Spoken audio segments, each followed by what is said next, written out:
एक समय की बात है, बीना माता पिता और अपनी बहन काम्या के साथ एक छोटे से शहर में रहा करती थी। बीना और काम्या जुड़वा बहनें थी, परंतु दोनों का रंग एक दूसरे से बिल्कुल अलग था। जहाँ काम्या बहुत ही ज्यादा गोरी चिट्टी और सुंदर थी, वहीं बीना का रंग बहुत ज्यादा सांवला था। परंतु बीना और काम्या के माता पिता कभी उन दोनों में फर्क नहीं करते थे और उन दोनों को एक जितना प्यार करते थे। समय ऐसे ही बीत रहा था। एक दिन काम्या स्कूल में जब लंच में अपनी सहेलियों के साथ बैठकर गप्पे लड़ा रही होती है, तभी वहाँ पर बीना जाती है और काम्या से कहती है, काम्या, मैं आज लंच लाना भूल गई हूँ, क्या तुम मेरे साथ अपना लंच शेयर करोगी? मुझे बहुत भूख लगी है। नहीं, बिल्कुल नहीं। अगर तुझे भूख लगी है तो अपना लंच लेकर आना चाहिए था। अरे, इन दोनों को देखकर लगता ही नहीं है कि ये दोनों बहनें हैं। एक धूप तो एक छाँव लगती है, एक दिन तो एक रात लगती है। हाँ यार, तू कह तो बिल्कुल सही रही है। देखा, तेरी वजह से मेरी सहेलियाँ मेरा मजाक बना रही हैं, इसलिए मैं कहती हूँ कि तू मुझसे दूर रहा कर और मेरी क्लास में तो बिल्कुल मत आया कर। अब चली जा यहाँ से। बेचारी बीना कुछ नहीं कहती और अपनी क्लास में वापस चली जाती है। फिर जब दोनों बहनें स्कूल से घर वापस आती है तो काम्या गुस्से में अपनी माँ के पास जाती है और कहती है, माँ, आप बीना को समझा लो कि वो मुझसे दूर रहा करे। इसकी वजह से लोग मेरा मजाक बनाते हैं, जो मुझे बिल्कुल अच्छा नहीं लगता। ऐसा नहीं कहते काम्या बेटा, बीना तुम्हारी बहन है। अगर उसे कोई कुछ कहता है तो तुम्हें उन्हें डांट कर बीना का साथ देना चाहिए, उसके लिए खड़ा होना चाहिए। अपनी माँ की बात सुनकर काम्या गुस्से में अपने कमरे में चली जाती है। वो दिन इसी तरह गुजर जाता है। फिर एक दिन उन दोनों की माँ उन्हें अपने कमरे में बुलाती है और कहती है, अच्छा तुम दोनों सुनो, कल पिंकी आंटी के बेटे का बर्थडे है, इसलिए तुम दोनों को वहाँ जाना है, लेकिन उससे पहले उसके लिए कोई अच्छा सा गिफ्ट ले आओ। और हाँ, गिफ्ट लेने तुम दोनों साथ जाओगी। माँ, अगर गिफ्ट ही लाना है तो मैं अकेले ही ले आती हूँ। इस काली कलूटी को मेरे साथ भेजने की क्या जरूरत है? तुम्हें 36 बार समझाया है काम्या कि अपनी बहन के बारे में ऐसा बोलना बंद करो। माँ, जो सच है वही कह रही हूँ, और मैं इसके साथ ना तो गिफ्ट लेने जाऊंगी और ना ही इसके साथ बर्थडे पार्टी में जाऊंगी। अगर ऐसा है तो आज से तुम्हारी पॉकेट मनी बंद। अब तुम्हें कोई पॉकेट मनी नहीं मिलेगी। अगर पॉकेट मनी चाहिए तो अभी गिफ्ट लेने और कल बर्थडे पार्टी में भी तुम्हें बीना के साथ जाना होगा। ठीक है, चली जाऊंगी। इसके बाद काम्या और बीना गिफ्ट लेने के लिए निकल जाती है, परंतु घर से थोड़ी दूर निकलते ही काम्या बीना से कहती है, देख, मैं पहले ही बता रही हूँ, मुझसे पीछे होकर चलना। मेरे साथ साथ चलने की कोई जरूरत नहीं है। मैं नहीं चाहती हर बार की तरह तेरी वजह से मेरी कोई बेइज्जती करे। ठीक है काम्या। इसके बाद काम्या आगे आगे चलने लगती है और बीना उसके पीछे पीछे। वो दोनों गिफ्ट की शॉप पर जा ही रही होती है कि तभी रास्ते में काम्या को एक बुढ़िया रोक लेती है और कहती है, बेटा, मेरे बेटे ने मुझे घर से बाहर निकाल दिया है। मैं 4 दिन से सड़क पर भटक रही हूँ और मुझे बहुत भूख लगी है। क्या तुम मुझे कुछ खाने के लिए दे सकती हो? एक तो मेरा पहले से ही मूड खराब है, ऊपर से तुम जैसे भिखारी लोग आकर मेरे सर पर और चढ़ जाते हो। पता नहीं सरकार तुम जैसे लोगों पर बैन क्यों नहीं लगाती। बेटा, तुम ऐसी बातें क्यों कर रही हो? मुझे तो बस थोड़ा सा खाना चाहिए। मैंने एक बार में कहा, समझ नहीं आया क्या? हटो सामने से मेरे। ऐसा कहकर काम्या उस कमजोर बुढ़िया को धक्का देकर आगे निकल जाती है। पीछे से ये सब कुछ बीना देख रही होती है। बीना उस बुढ़िया के पास आती है और उसे उठाती है और अपनी जेब से कुछ पैसे निकालकर उस बुढ़िया को देते हुए कहती है, ये लीजिए अम्मा जी, आप इन पैसों से कुछ खाने के लिए ले लीजिएगा। तुम्हारा बहुत बहुत धन्यवाद बेटा। तुम दोनों बहनें हो, लेकिन फिर भी तुम दोनों में कितना अंतर है। एक से मैंने मदद मांगी तो उसने मुझे धक्का दे दिया, लेकिन तुमसे तो मैंने कुछ नहीं कहा, लेकिन फिर भी तुमने मेरी मदद की। तुम सच में बहुत अच्छी हो। ऐसा कुछ नहीं है अम्मा जी, बस मेरी बहन थोड़ी गुस्से में थी, इसलिए उसने ऐसा बर्ताव किया। नहीं, ऐसा नहीं है। वो लड़की सच में बहुत ही ज्यादा घमंडी है, इसलिए वो मेरी परीक्षा में असफल रही है। परीक्षा? कैसी परीक्षा? बीना के इतना कहती ही वो बुढ़िया एक परी के रूप में बदल जाती है। हाँ, मैं कुछ दिनों से इस पृथ्वी लोक पर घूम रही हूँ और लोगों की परीक्षा ले रही हूँ कि उनके अंदर अभी भी दया भावना बची है या नहीं, लेकिन मैं अभी तक जितने भी लोगों से मिली सभी के सभी बहुत ही घमंडी और लालची लोग निकले। किसी ने मेरी मदद करने के बारे में एक बार भी नहीं सोचा, लेकिन आज मुझे तुम जैसी नेक और अच्छी लड़की मिली, इसलिए मैं उपहार के रूप में तुम्हें कुछ सोने के सिक्के देना चाहती हूँ। आप मदद के बदले मेरी मदद करना चाहती हैं, ये जानकर मुझे अच्छा लगा, लेकिन मैं आपसे ये पैसे नहीं ले सकती। बीना, तुम तो मेरी अपेक्षा से भी ज्यादा अच्छी हो। चलो तुम मेरे साथ चलो, मैं तुम्हें कुछ अनमोल देना चाहती हूँ। ऐसा कहकर वो परी बीना को अपने जादुई कालीन पर बैठाकर एक बहुत ही सुंदर जंगल में ले जाती है और जंगल के बीच बीच में उतरती है, जहाँ पर एक बहुत ही सुंदर और विशाल कुआं होता है। फिर उस कुएं की तरफ इशारा करते हुए परी कहती है, बीना, ये जो तुम कुआं देख रही हो, ये कोई मामूली कुआं नहीं है, बल्कि ये जादुई कुआं है और आज इसी से मैं तुम्हारी मदद करने वाली हूँ। बीना को परी की बात कुछ समझ नहीं आती। फिर वो परी कुछ मंत्र पढ़ती है और उस जादुई कुएं से एक सुनहरा लहंगा और एक सुनहरी लिपस्टिक निकलती है। परी उस सुनहरे लहंगे और सुनहरे लिपस्टिक को बीना के हाथों में देते हुए कहती है, तुम्हारे हाथ में जो ये सुनहरा लहंगा और सुनहरी लिपस्टिक है, ये इस जादुई कुएं की देन है, इसलिए ये दोनों चीजें भी जादुई है। ये तो मामूली लहंगा और मामूली लिपस्टिक लग रही है, इसमें क्या जादुई है? हाँ, दिखने में ये मामूली लग रहे होंगे, लेकिन ये लहंगा तुम्हारे बहुत ज्यादा काम आ सकता है। इस लहंगे को पहनते ही तुम अत्यंत खूबसूरत हो जाओगी और इस सुनहरी लिपस्टिक को लगाते ही तुम जिस भी चीज की इच्छा करोगी वो तुम्हें मिल जाएगी।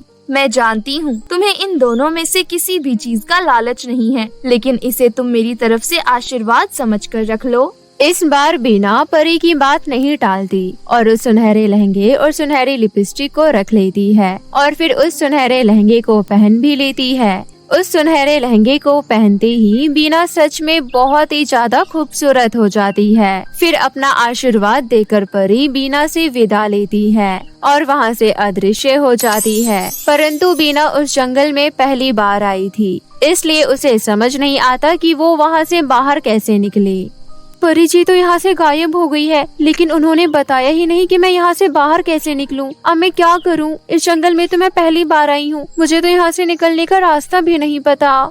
ये सब सोचकर बीना चिंता में पड़ जाती है, लेकिन तभी उसे याद आता है कि उसके पास जादुई सुनहरी लिपस्टिक है। बीना उस जादुई सुनहरी लिपस्टिक को अपने होठों पर लगाती है और फिर कहती है, काश यहाँ पर अभी एक जादुई कालीन प्रकट हो जाए जो मुझे इस जंगल से बाहर निकाल सके। बीना के इतना कहती ही वहाँ पर जादुई कालीन प्रकट हो जाता है और बीना उस पर बैठकर उस जंगल से बाहर आ जाती है और वो जादुई कालीन बीना को उसके घर तक भी पहुँचा देता है। बीना की माँ और बहन यानी काम्या घर के बाहर ही होती है। जब वो बीना को उड़ते हुए कालीन से घर आते देखती हैं, तो वो हैरान रह जाती है और उनकी हैरानी तब और बढ़ जाती है जब वो बीना को सामने से देखती है। बीना, ये सच में तू है क्या, या मैं कोई सपना देख रही हूँ? मेरी बच्ची, तू इतनी खूबसूरत कैसे हो गई? माँ, इसके पीछे एक बहुत लंबी कहानी है, चलो घर में चलकर बताती हूँ। ऐसा कहकर बीना अपनी माँ को घर में ले जाती है और उन्हें शुरू से लेकर सारी कहानी बताती है। बीना की बात सुनकर काम्या को अपने आप पर बहुत गुस्सा आता है। मैं सच में एक नंबर की बेवकूफ हूँ। मुझे उस बुढ़िया की मदद करनी चाहिए थी। अगर मैं उस बुढ़िया की मदद कर देती तो आज वो सुनहरा लहंगा और लिपस्टिक मेरे पास होती। लेकिन कोई बात नहीं, अभी भी देर नहीं हुई है। वो जादुई सुनहरी लिपस्टिक है तो हमारे घर में ही। अब इस सुनहरी लिपस्टिक का इस्तेमाल करके मैं ढेर सारा पैसा, हीरे जवाहरात सब कुछ मांग लूंगी और फिर मुझे इन सब लोगों की कोई जरूरत नहीं पड़ेगी। मैं यहाँ से चली जाऊंगी और एक बड़ा सा बंगला बनाकर अलग से रहूंगी जहाँ मुझे कोई रोक टोक नहीं लगा सके। ये सब सोचकर एक रात को काम्या बीना के कमरे में घुस जाती है और वहाँ से उसकी सुनहरी जादुई लिपस्टिक चुरा कर ले आती है और अपने कमरे में आकर शीशे के सामने बैठकर उसे लगाने लगती है। अब सब कुछ मेरे हिसाब से होगा।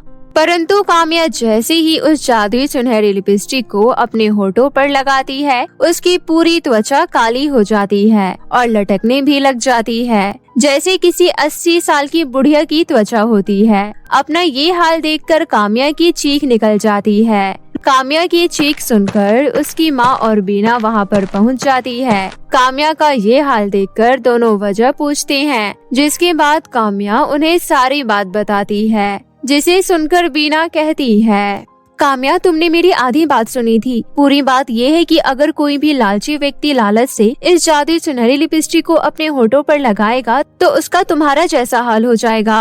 तुम सही कह रही हो, मैं लालच में पागल हो गई थी और आज ही नहीं, मैं हमेशा से ही पागल थी, जो खूबसूरती के पीछे हमेशा भागती रही और इस खूबसूरती बदसूरती जैसी चीजों की वजह से तुम्हें हमेशा ताने देती रही। मुझे माफ कर दो बहन, आज मुझे पता चल गया कि ऐसे रहकर कैसा लगता है। बीना काम्या को माफ कर देती है और फिर उस सुनहरी जादुई लिपस्टिक को अपने होठों पर लगाकर काम्या को ठीक करने की प्रार्थना करती है और उसकी प्रार्थना सफल भी हो जाती है। काम्या की त्वचा पहले जैसी हो जाती है। उस दिन के बाद से काम्या बीना से नफरत करना बंद कर देती है और दोनों बहनें हंसी खुशी रहने लग जाती है। सुमन अपनी माँ पूनम के साथ रहती थी। पूनम सिलाई करके अपने घर का गुजारा करती थी। उन्हीं के पड़ोस में अनिका नाम की लड़की अपने माता पिता के साथ रहती थी। अनिका के पिता बहुत बड़े बिजनेसमैन थे, इसलिए उसके घर में किसी चीज की कमी नहीं थी। इसकी वजह से अनिका बहुत ही जिद्दी और घमंडी लड़की थी। सुमन पढ़ाई में बहुत अच्छी थी, इसलिए वो एंट्रेंस एग्जाम क्लियर करके अनिका के कॉलेज में एडमिशन ले लेती है। अनिका अपने कार से कॉलेज जाती थी और सुमन 1 घंटे पैदल चलकर कॉलेज जाती थी। अनिका सुमन को बात बात पर चिढ़ाती रहती थी और हमेशा उसका मजाक बनाती थी, लेकिन फिर भी सबकी बातों को अनसुना कर सुमन अपनी पढ़ाई पर ध्यान देती थी। वहीं अनिका आवारा लड़के और लड़कियों के साथ घूमती रहती थी। एक दिन उनके कॉलेज में अर्नव नाम के लड़के ने एडमिशन लिया। अर्नव दिखने में बहुत हैंडसम था और उसके पिता भी अनिका के पिता की तरह एक बहुत बड़े बिजनेसमैन थे। कॉलेज की हर लड़की उससे दोस्ती करना चाहती थी। अर्नव बहुत नेक दिल का लड़का था और वो पढ़ने में भी बहुत अच्छा था। अनिका, सुमन और अर्नव एक ही क्लास में थे। क्लास में सुमन सारे सवालों के जवाब देती थी, इसलिए एक दिन अर्नव सुमन के पास जाता है। हेलो सुमन, तुम पढ़ने में तो बहुत होशियार हो, क्या तुम मेरी कुछ मदद कर सकती हो? हाँ हाँ जरूर, बताइए मैं आपकी क्या मदद कर सकती हूँ। तुम कॉलेज के असाइनमेंट में मेरी कुछ मदद कर दो। सुमन असाइनमेंट में मदद करने के लिए हाँ कर देती है। धीरे धीरे सुमन और अर्नव में दोस्ती हो जाती है। अनिका भी अर्नव से दोस्ती करना चाहती थी, इसलिए वो अर्नव के पास जाती है। हेलो अर्नव, मेरा नाम अनिका है, तुम्हारे ही क्लास में हूँ मैं, क्या तुम मुझसे दोस्ती करोगे? हाँ, मुझे पता है आप मेरे ही क्लास में हो, लेकिन आई एम सॉरी, मुझे आप में कोई इंटरेस्ट नहीं है।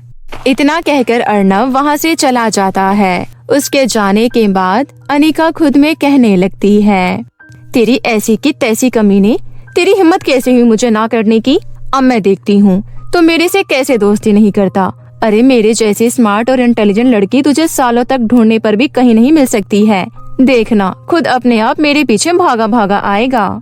इसी तरह काफी समय बीत जाता है। अनिका अर्नव से बात करने की कोशिश करती रहती थी, लेकिन अर्नव अनिका से बिल्कुल बात नहीं करता था। जब भी अनिका अर्नव से बात करने आती थी, अर्नव वहाँ से उठकर चला जाता था। एक दिन अनिका अर्नव और सुमन को साथ में देख लेती है।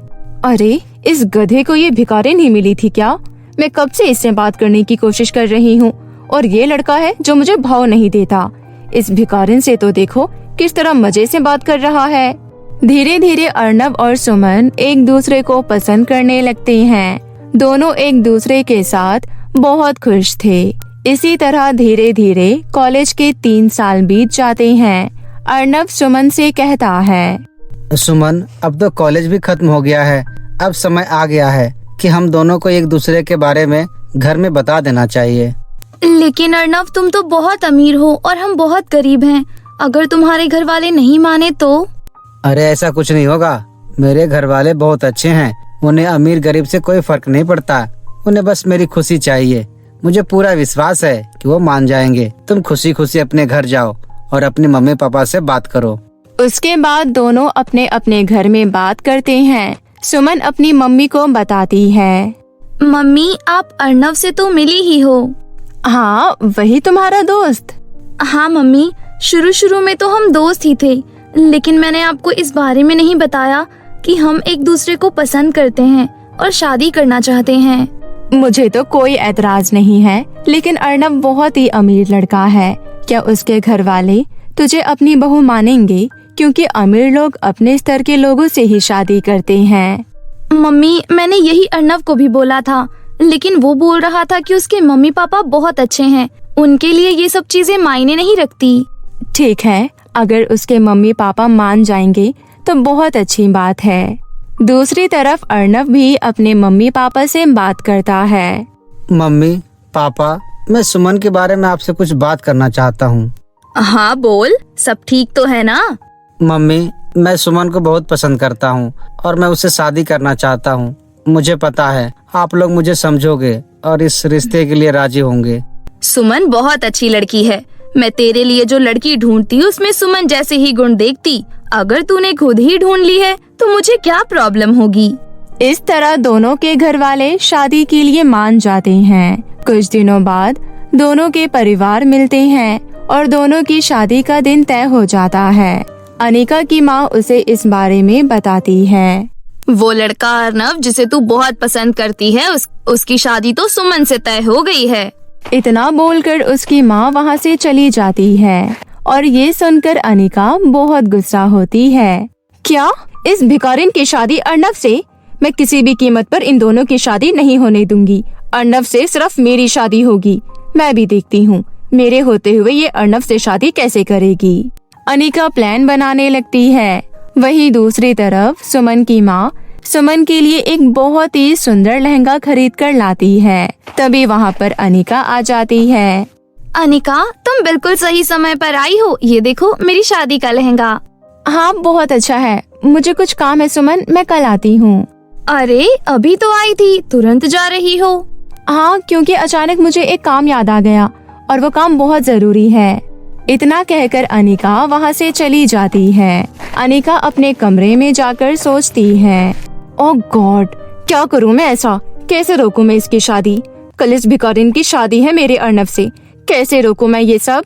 अनिका बहुत देर तक सोचती है और उसे एक तरकीब मिल जाती है। रात को अनिका चुपके से सुमन के घर जाती है और उसके शादी के लहंगे को कैंची से काट देती है। अब देखती हूँ इसकी शादी कैसे होती है। अगले दिन सुमन तैयार होने के लिए अपने लहंगे के पास जाती है। तभी उसे अपने लहंगे के टुकड़े दिखते हैं। मम्मी जल्दी आओ, ये देखो मम्मी, ये सब क्या हो गया? पता नहीं किसने मेरे लहंगे के साथ ये किया। बेटी, अब तो मेरे पास पैसे भी नहीं हैं। जो भी पैसे थे मैंने इस लहंगे में खर्च कर दिए थे। इतनी जल्दी नया लहंगा भी नहीं बन सकता है। अब हम क्या करेंगे? क्या पहनूंगी मैं अपनी शादी में? थोड़ी देर बाद अनिका वहाँ आती है। अरे तुम तैयार नहीं हुई अभी तक, बारात आने वाली है। सुमन अनिका को सारी बातें बताती है। ओहो, ये तो बहुत बुरा हुआ तुम्हारे साथ। अगर तुम बाहर इस हालत में जाओगी तो अर्नव की बहुत इंसल्ट होगी। इससे तो अच्छा होगा कि तुम इस शादी के लिए मना कर दो। मम्मी, मेरे पास अब बस एक ही रास्ता है। मैं घर से भाग जाती हूँ। बारात आएगी तो आप बोल देना कि मुझे अर्नव से शादी नहीं करनी। रोते हुए सुमन घर छोड़कर चली जाती है। भागते भागते सुमन जंगल पहुँच जाती है और एक पेड़ के नीचे बैठ जाती है। वहाँ पहुँचकर सुमन बहुत रोती है। तभी पेड़ से एक आवाज आती है।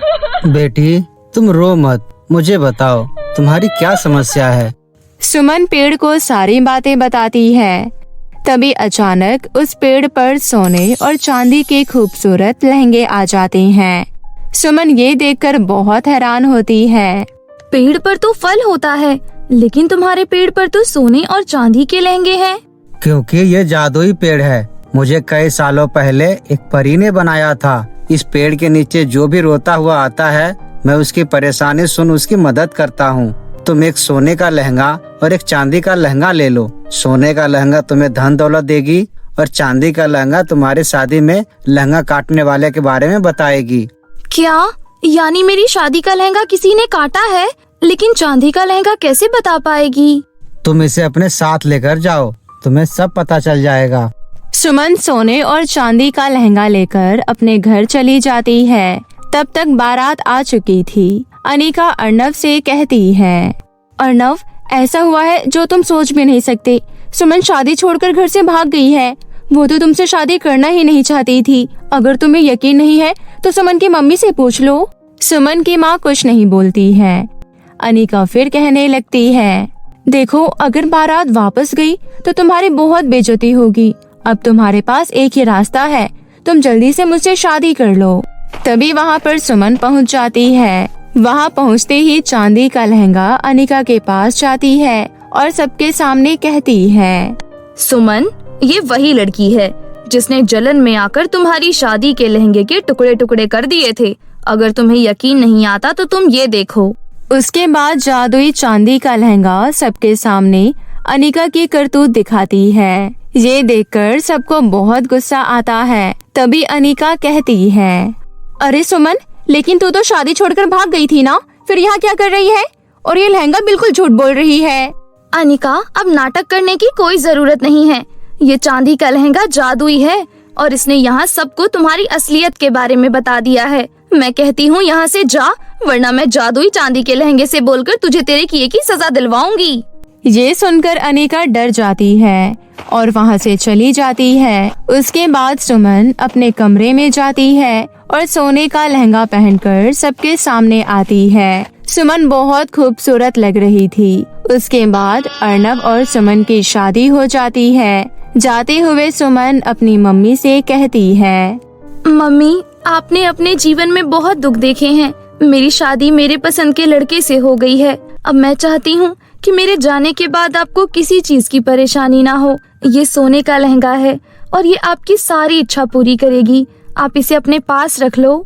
सुमन जादुई सोने का लहंगा अपनी माँ को दे देती है और अपने ससुराल चली जाती है। सुमन के ससुराल वाले उसे बहुत प्यार करते थे, जिस वजह से वो अपने ससुराल में बहुत खुश रहती थी। इस तरह सब हंसी खुशी जीवन व्यतीत कर रहे थे। जादुई गोटेदार लहंगा। ये कहानी है एक प्यारी सी लड़की पारुल की, जो अपने माता पिता के साथ यमुना नदी किनारे बसे आगरा शहर में रहती थी। पारुल के पिता मनोहर एक प्राइवेट कंपनी में काम करते थे और माँ सुलेखा एक हाउसवाइफ थी। पारुल को पढ़ाई के साथ साथ डांस का बहुत शौक था।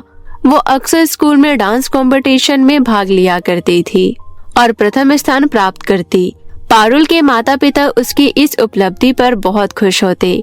उनका जीवन हंसी खुशी बीत रहा था, पर एक दिन दिल का दौरा पड़ने से सुलेखा हमेशा के लिए दुनिया से अलविदा कह गई। माँ सुलेखा की मौत पर पारुल फूट फूट कर रोने लगी। ऐसे ही कुछ दिन बीत गए। पारुल माँ को याद कर अक्सर रोती रहती। बाबा, माँ कहाँ चली गई? मुझे उनकी बहुत याद आती है। बाबा, माँ को वापस लेकर आओ ना। अपनी मासूम बच्ची पारुल की बात का मनोहर के पास कोई जवाब नहीं था, लेकिन वो अपनी बेटी की हालत को देख बहुत परेशान हो गया।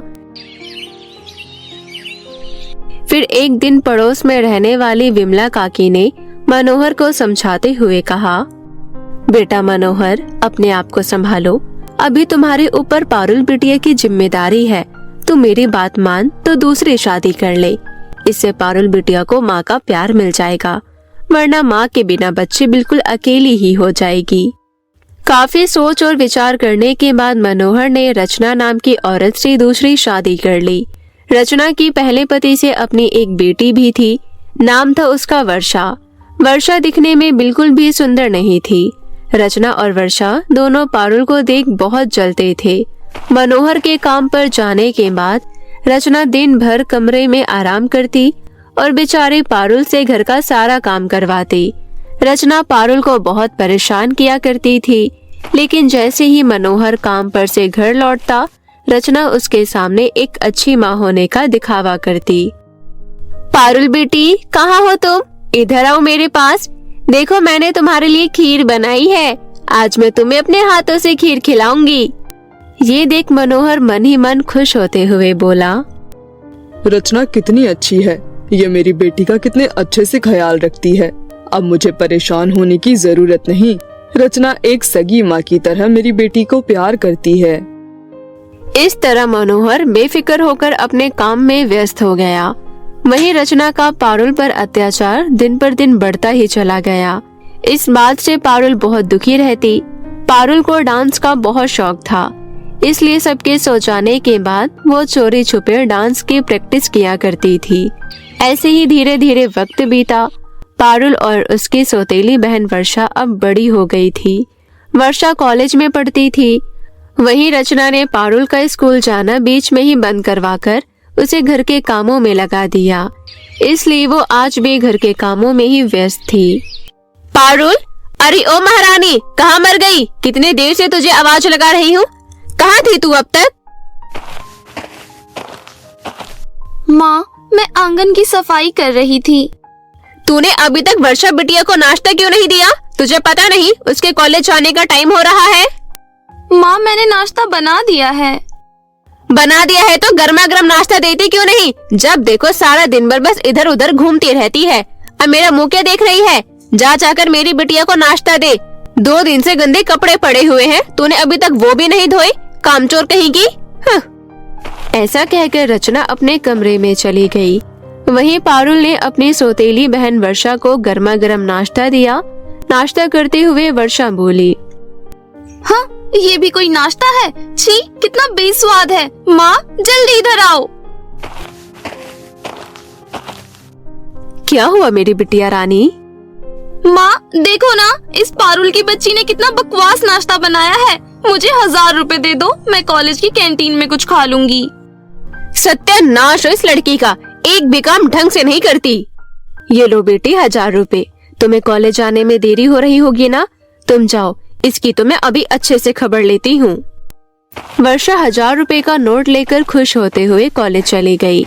वहीं रचना पारुल पर चिल्लाते हुए बोली, अरे ओ महारानी, कहाँ मर गई? जल्दी इधर आ, आज तेरी वजह से मेरा 1000 रुपए का नुकसान हो गया। कहाँ मर गई? आज तेरी खैर नहीं।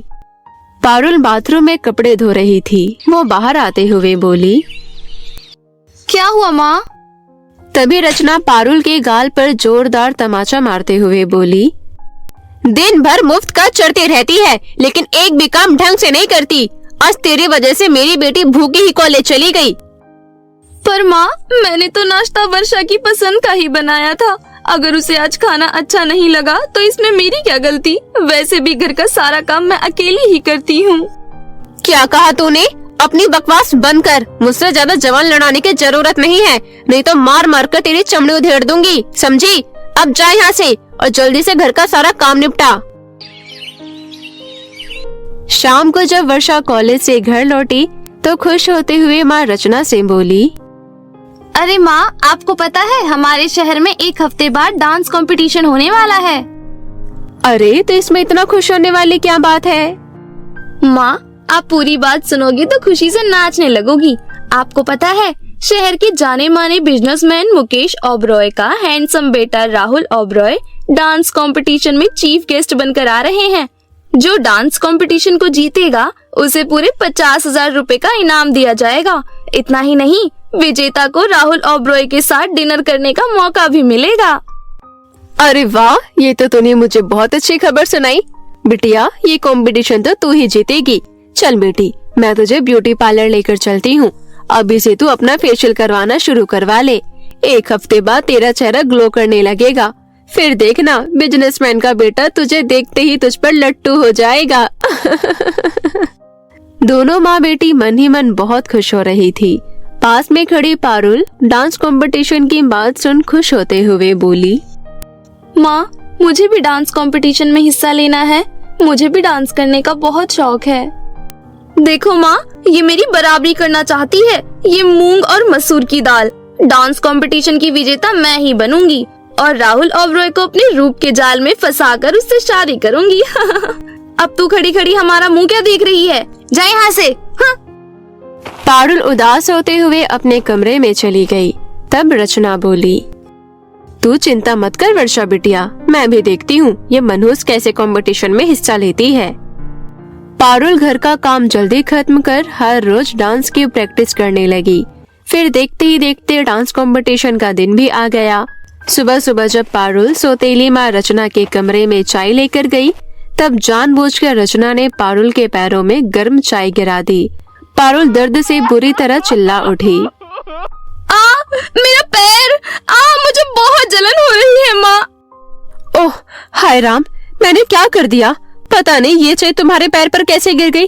मुझे माफ करना पारुल बिटिया।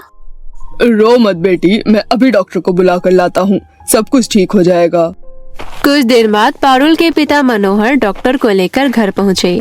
डॉक्टर ने पारुल के पैरों को जांचा। उसके पैरों में बुरी तरह छाले पड़ चुके थे और वो चल भी नहीं पा रही थी।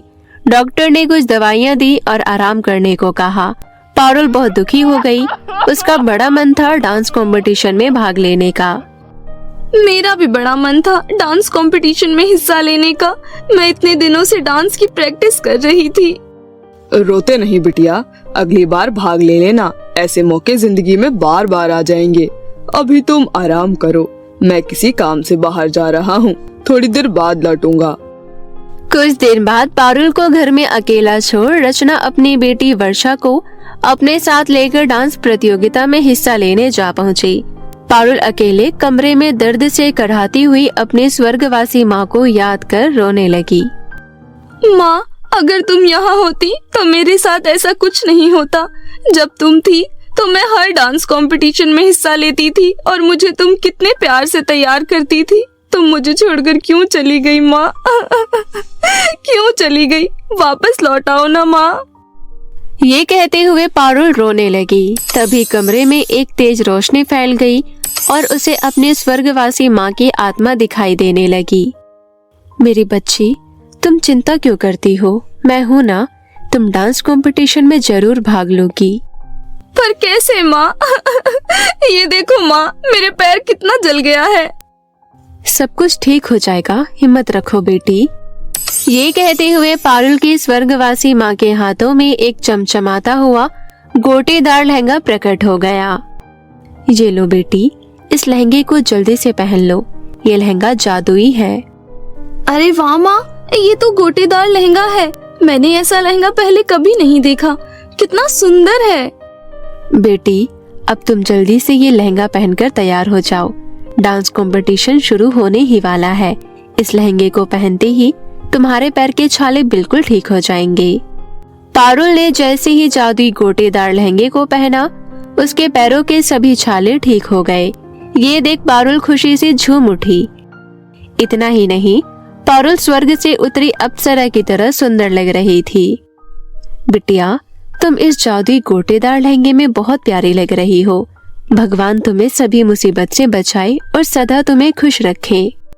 इतना कहकर पारुल की माँ सुलेखा की आत्मा गायब हो गई। उसके बाद पारुल जादुई लहंगे के जादू से डांस कंपटीशन में हिस्सा लेने पलक झपकते ही जा पहुंची। डांस कंपटीशन शुरू हो चुका था। जैसे ही पारुल डांस करने स्टेज पर पहुंची, सभी लोग उसकी सुंदरता की खूब तारीफ करने लगे और जब पारुल ने डांस करना शुरू किया, सभी उसका सुंदर डांस देख हैरान रह गए। यहाँ तक कि जज बनकर आए बिजनेसमैन का बेटा विवेक ओबरॉय भी पारुल की सुंदरता और डांस देखकर उस पर मोहित हो गया और उसे अपना दिल दे बैठा।